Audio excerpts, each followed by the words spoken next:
Ay kasi po, mayroon siyang sariling kwarto. Mayroon siyang pangbili ng muriatic para pangdigti, panglason sa kanyang sarili. Ay kung mahirap ka, hindi mo kayang bumili ng panlason. Problema mo pa kung saan mo kukunin yung inumin mong lasunin sarili mo. Di ba? Wala kang sariling kwarto. Kung may kwarto man, 7, 10 kayo. Nag-iimot ka pa lang, may nakikialam na sa'yo. Di ba? Yun ang mga pakilamira at mga pakalamero. Ay kung nag-iisa ka lang, papasok ka sa isang kwarto, wala kang makikita kung hindi kisame.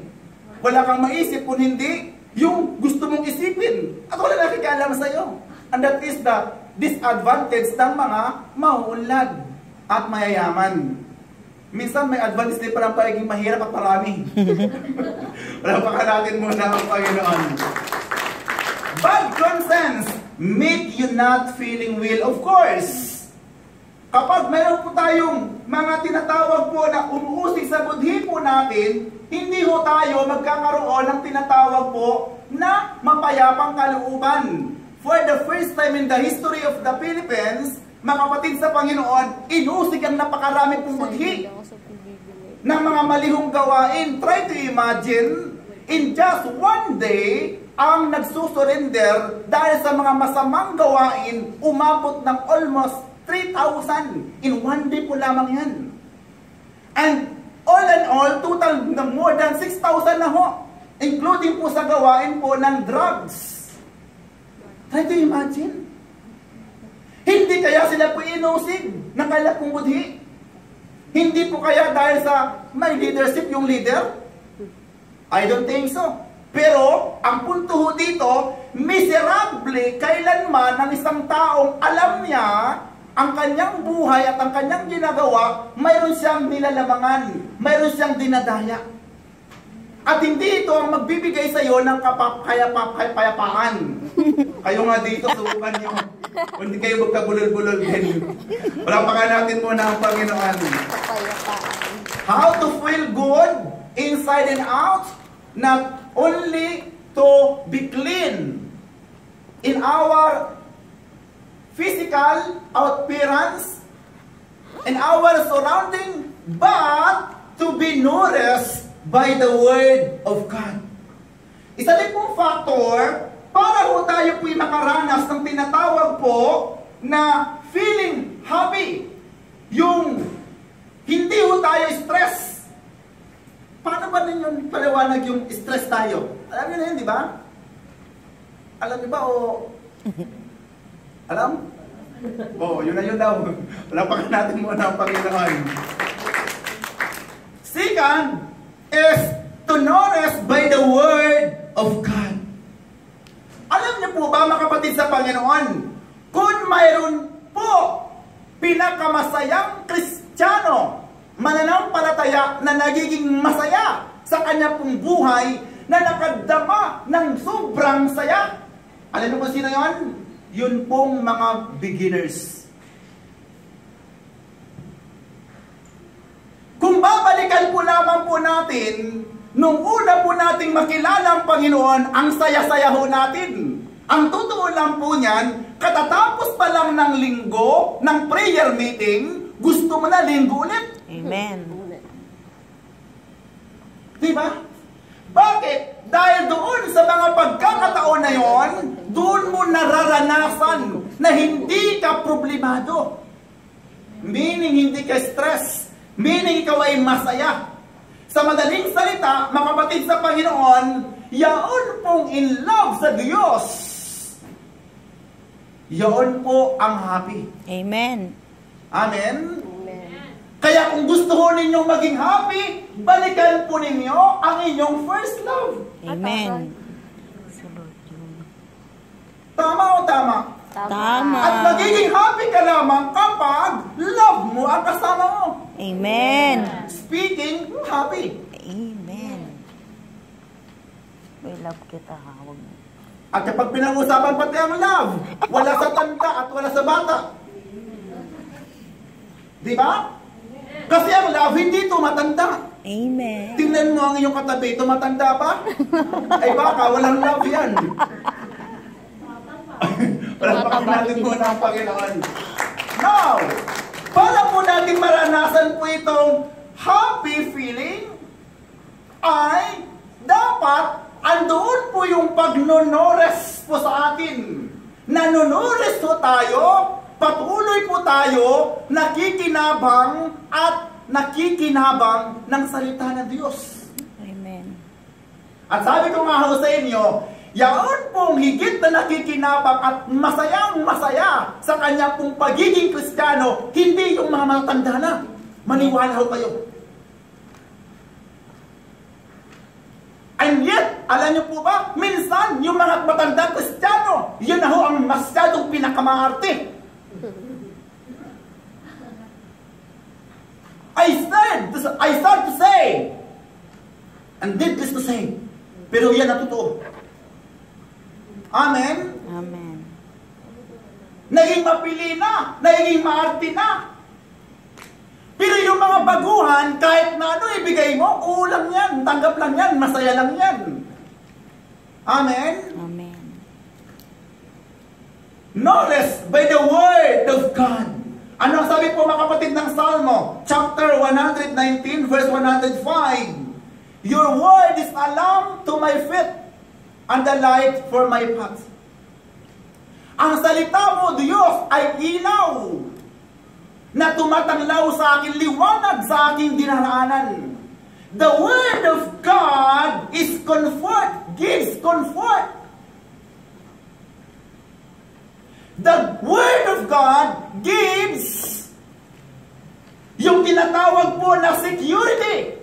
That's why, mahalaga po kapatid sa Panginoon na nananulis po tayo ang tao ng salita ng Diyos upang magiging feeling secured siya. Kaya kapag hindi salita ng Diyos, ang lagi mong pinapakinggan, pinapanood mo, insecured ka. Subukan mo puro komersyal ang iyong panoorin. Ang makikita mo, tantalizing eyes, kissable lips, pointed nose, ikaw ay pango, ikaw ay mataas ang kilay, o kaya walang kilay. Puro pintas, insumetes sa buhay mo.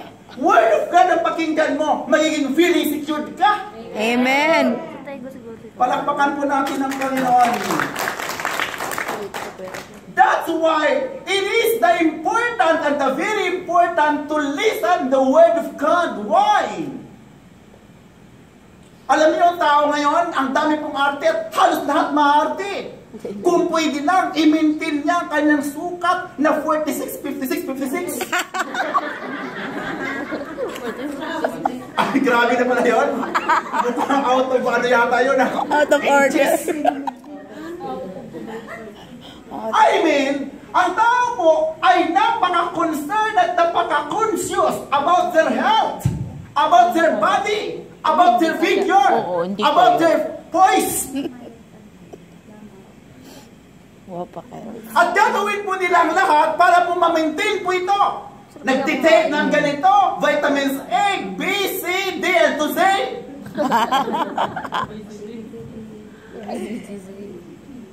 Di ba?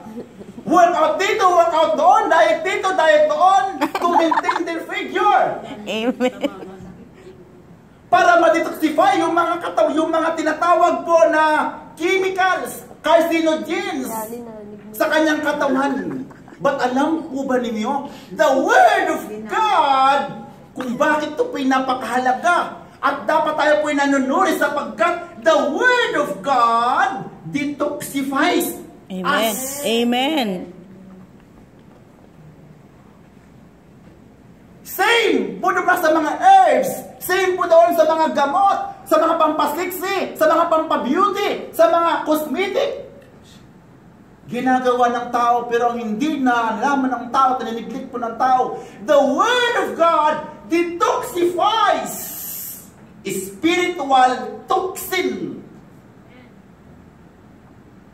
It gives energy. Amen. Boost our physical. Kung paano po ang mga vitamins nakapag-boost ng physical. Same to the Word of God. It is boost our spiritual. Amen. Spiritual immune system. Amen? Palakpakan natin po muna ang Panginoon. that's why, napakahalaga na dapat yung Word of God, ini-intake po natin.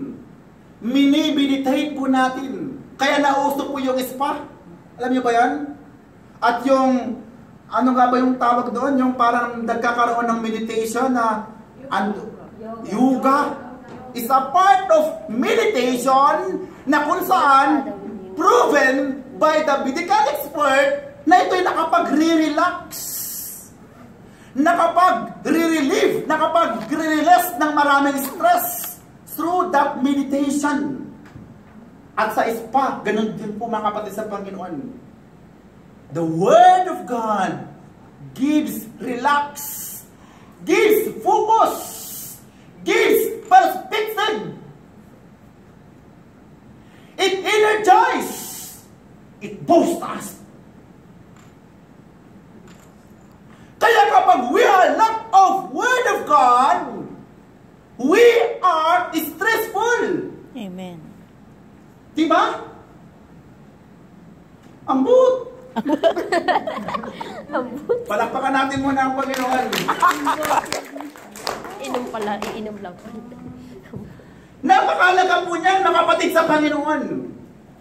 At kung sino man po ang mayroon pong pinaka-stressful na Kristiyano, tandaan po ninyo ito, ay yun pong Kristiyano na backslider. Alam niyo po ba kung sino ang pinaka-unhappy tao? Ay yun pong backslider. Amen. Gusto ko pong maintindihan po ninyo ito. To become a backslider ay hindi po yung nagbago siya ng hirdo ng buhok niya. Yung backslider ay hindi po yung nagbago siya ng kanyang lipstick. Brand ng lipstick. O di kaya, yung tumigil siya sa pag-attend ng mga prayer meeting. Gusto ko itong buksan ng mga diwan. Open your spirit para maintindihan nyo ito. Nakikinig po ba kayo? Amen. Pumalakpak nga po yung mga hindi nakikinig. Lapakan natin muna ang Panginoon. Yung Excited lang pumalakpak. tuloy po natin. Excited lang magpuri. Ikaw naman. The backslider is not yung tumigil sa pakikinig ng salita ng Diyos, but those not reading the Bible.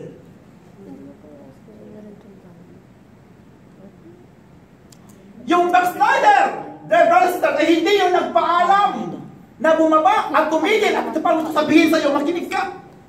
Ano marami po nakikinig ngayon? We are live in the Facebook. Salamat po sa mga masisipag na nagkaka-coverage. Meron pong mga delayed, meron pong mga broadcast, meron pong timely. On moments, ayan. Gusto ko pong sabihin po sa inyo, yung mga nagpapahinga, there is no such thing as bitter doon sa mga nagpapahinga na mapaganda siya kapag nagpahinga siya. Ano ka?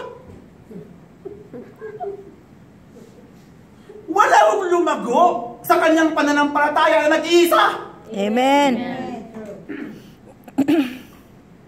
Wala akong lumago sa kanyang paglilingkod na tumigil sa kanyang paglilingkod. And I want to see this word. If you say that you love God, you love your others, your neighbor. Amen. Amen. Gusto ko sabihin sa iyo, makinig po kayo. Kung sinasabi mo na mahal mo ang ministry, mahal mo ang gawain, mahal mo ang prayer meeting, what is the definition of prayer meeting, the ministry, and the fellowship? The fellowship is the people. The people around and surround you. Amen. It's not the word of fellowship. Amen. But the people dyan sa mga lugar na yan. Amen? Amen. Huwag mo sabihin, mahal mo ang Diyos, mahal mo ang gawain, pero hindi mo mahal ang mga kasamahan mo. You are telling lie. Oh, come on.